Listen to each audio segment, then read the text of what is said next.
ओं शुक्लां वरदरं विष्णुं शशिवर्णं चतुर्भुजं प्रसन्नवदनं ध्यायेत् सर्वविघ्नोपशान्तये। ओं गुरुब्रह्मा गुरुर्विष्णुः गुरुदेवो महेश्वरः गुरुसाक्षात् परब्रह्म तस्मै श्रीगुरवे नमः। ओं व्यासाय विष्णुपदाय व्यासरूपाय विष्णवे नमो वै ब्रह्मनिधये वासिष्ठाय नमो नमः। ओं नारायणं नमस्कृत्य नरं चैव नरोत्तमं देवीं सरस्वतीं व्यासं ततो जयमुदीरयेत्। हरिः ओं।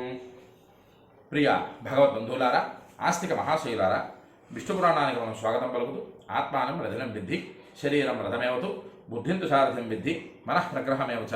మన ఆత్మ, మన శరీరము, మన బుద్ధి, మన మనస్సు ఇవన్నీ కూడా ఒక రథంలాగా మారితే ఆ రథాన్ని అధిరోహించినటువంటి శ్రీమన్నారాయణుడు మనకి సద్బుద్ధిని సద్గతులను కలుగుజేయుగాక అని మరొకసారి మనం స్మరణలోకి తెచ్చుకుంటూ విష్ణు పురాణం ద్వితీయాంశం 10వ అధ్యాయంలో ఉన్నాం. ఈ 10వ అధ్యాయంలో విశేషంగా సూర్యనారాయణ స్వామి వారి యొక్క రథం మీద సప్త గణములతో కూడుకున్నటువంటి సూర్యనారాయణ స్వామి మొత్తం ఒక పాలపొంత, ఒక గ్యాలక్సీ చుట్టూరా తిరుగుతూ ఉంటారు. ఎవరు ఆ సప్తగణములు అని మనం కిందటి వీడియోలో చెప్పుకున్నటువంటి విధానం. ఆ సప్తగణములు ఎవరయ్యా అంటే ఆదిత్యదేవులు, ఋషులు, గంధర్వులు, అప్సరసులు, యక్షులు, నాగులు, రాక్షసులు. వీళ్ళు 7. ఈ 7 కూడా సప్తగణములు కూడా సూర్య రథంపై ఏ నెలలో ఏ ఏ పేర్లతో వాళ్ళు అధివసించి ఉండి ప్రకృతిని కాపాడుతూ ఉంటారో ఆ ఘట్టం మనం చెప్పుకుంటూ ఉన్నాం.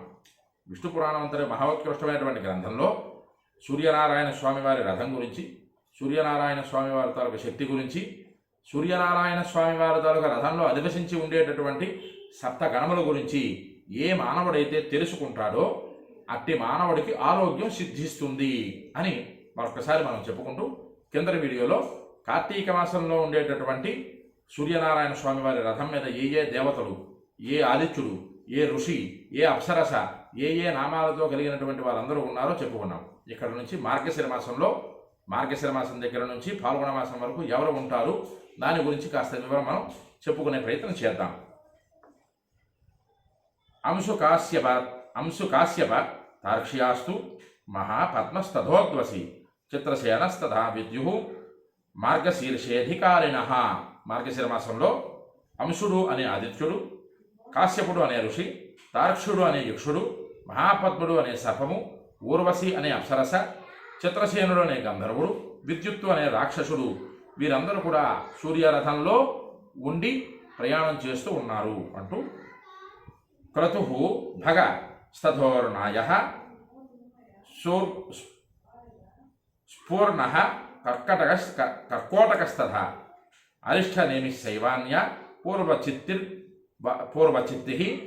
వరాప్సరాః పౌషమాసే వసంత్యేతే సప్తభాస్కరమండలే లోక ప్రకాశనార్థాయ విప్రవర్యాధికారిణ. క్రతువు అనేటటువంటి ఋషి పుష్యమాసంలో పౌష్యమాసం అంటారు, దాన్ని పౌష్యమాసం అంటారు. ఈ పౌష్యమాసానికి క్రతువు అనేటటువంటి ఋషి, భగుడు అనేటటువంటి ఆదిత్యుడు, ఊర్ణాయువు అనేటటువంటి గంధర్వుడు, స్ఫూర్తుడు అనేటటువంటి రాక్షసుడు, కర్కోటకుడు అనే సర్పము, అరిష్టనేమి అనే యక్షుడు, అదేవిధంగా మరొక సుప్రసిద్ధమైనటువంటి పూర్వచిత్తి అనేటటువంటి అప్సరస. ఈ 7 పౌషమాసంలో భాస్కర మండలంలో లోక ప్రకాశం కోసం అధికారులుగా అధివసించి ఉన్నారు అంటూ మాఘమాసానికి వచ్చేసరికి త్వష్టాధ జమదగ్నిశ్చ కంబలోధ తిలోత్తమ బ్రహ్మపేతోధ ఋతజిత్ ధృతరాష్ట్రోధ సప్తమ. మాఘమాసే వసంత్యేతే సప్తమైత్రేయ భాస్కరే. మాఘమాసానికి వచ్చేసరికి త్వష్ట అనే ఆదిత్యుడు, జమదగ్ని అనే ఋషి, కంబలుడు అనే సర్పము, తిలోత్తమ అనే అప్సరస, బ్రహ్మపేతుడు అనేటటువంటి రాక్షసుడు, ఋతజిత్తు అనే యక్షుడు, 7వ వాడైనటువంటి ధృతరాష్ట్రుడు అనేటటువంటి గంధర్వుడు. ఈ 7 కూడా సూర్యునియందు అధివసించి ఉన్నారు. ధృతరాష్ట్రుడు అనే గంధర్వుడు అంటే మనకి మహాభారతంలో కౌరవుల తలకి తండ్రి అని మాత్రం అనుకోకండి. గంధర్వులలో ధృతరాష్ట్రుడు అనేటటువంటి ఆయన ఉన్నారు. ఆయన ఇక్కడ 7వ గణముగా ఇక్కడ సూర్యుని రథంపై మాఘమాసంలో మనకి దర్శనమిస్తారు. అలాగే పాల్గొన మాసానికి వచ్చేసరికి సూర్యతాం చాపరే సూర్యే పాల్గొనే నివసంతియే విష్ణు అశ్వతరో రంభ సూర్య వర్చాశ్చ సత్యజుదు విశ్వామిత్రస్తథా రక్షో యజ్ఞోపేతో మహామునే. ఓ మునీశ్వరుడైనటువంటి మైత్రేయ, పాల్గొన మాసంలో సూర్యమండలంలో ఇక్కడ ఎవరు నివసిస్తున్నారో వారి గురించి చెప్తున్నాను, శ్రద్ధగా ఆలకించు.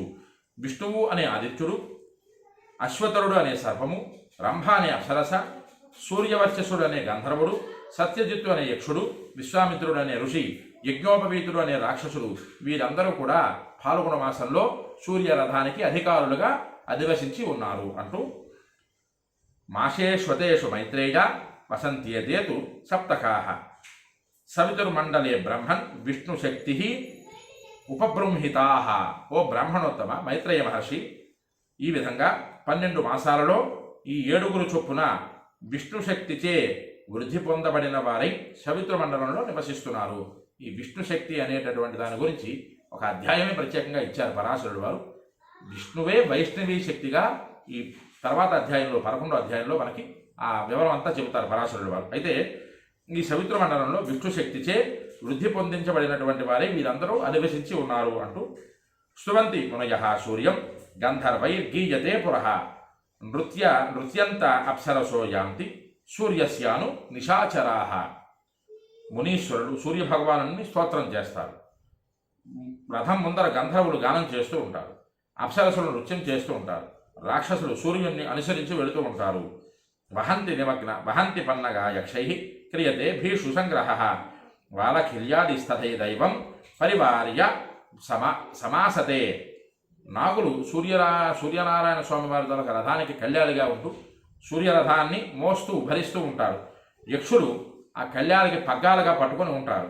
అదేవిధంగా వాలఖిల్యులు ఆయన చుట్టూ కూర్చుని ఉంటారు అని చెబుతూ సోయం సప్తగణ సూర్యమండలే మునిషత్తమ. 7 గణాలతో ఉండేటటువంటి సూర్యమండలాన్ని, ఈ అధ్యాయాన్ని ఎవరు పాలన చేస్తారో, ఎవరు భక్తి శ్రద్ధలతో వింటారో వారందరికీ కూడా సూర్యనారాయణ స్వామి అనుగ్రహం చేత ఆరోగ్యం సిద్ధిస్తుంది అని ఇక్కడ పరాశరుడు వారు చెబుతూ సోయం సప్తగణ సూర్యమండలే మునిషత్తమ హిమోష్ణ వారి పృష్ఠీనాం హేతుత్వే సమయం గతః.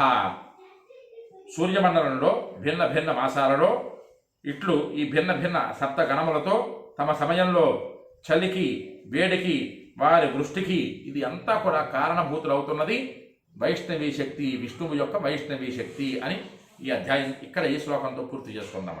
పూర్తి చేసుకొని 11వ అధ్యాయంలో సూర్యరథస్య వైష్ణవీ శక్తి వర్ణనము.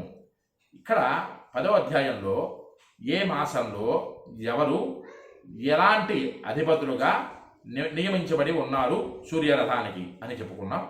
తర్వాత 11వ అధ్యాయానికి వచ్చేసరికి మైత్రేయ మహర్షి అడిగినటువంటి చక్కనైనటువంటి ప్రశ్న, అద్భుతమైనటువంటి ప్రశ్న. ఏమిటా అద్భుతమైన ప్రశ్న? మనం కాస్త దాని గురించి వివరం చెప్పుకుందాం ఈ వీడియోలో. తర్వాత వైష్ణవీ శక్తి గురించి పరాశరుల వారు ఎంత పరమాద్భుతమైనటువంటి వివరం ఇచ్చారో దాన్ని కూడా మనం తెలుసుకునే ప్రయత్నం చేద్దాం.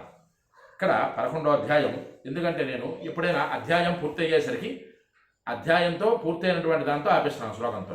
కానీ ఈ రెండింటికి ఎందుకు నేను కలిపి ఈ వీడియోలో చెబుతున్నాను అన్నది మీరు ఒకసారి గ్రహించగలరు. ఎందుకంటే ఇక్కడ పరాశరుల వారు 10వ అధ్యాయం పరిసమాప్తం చేస్తూనే సూర్యమండలస్య సోయం సప్తగణ సూర్యమండల మునిషత్తమ, సూర్యమండలంలో ఉండేటటువంటి సప్తగణములు వైష్ణవీ శక్తి తాలూకా వివరం గురించి తెలుసుకోవాలి అంటే ఈ రెండింటికి కూడా ఒక లింక్ అన్నది మనం ఇక్కడ అధ్యాయం దగ్గర కలపాలి.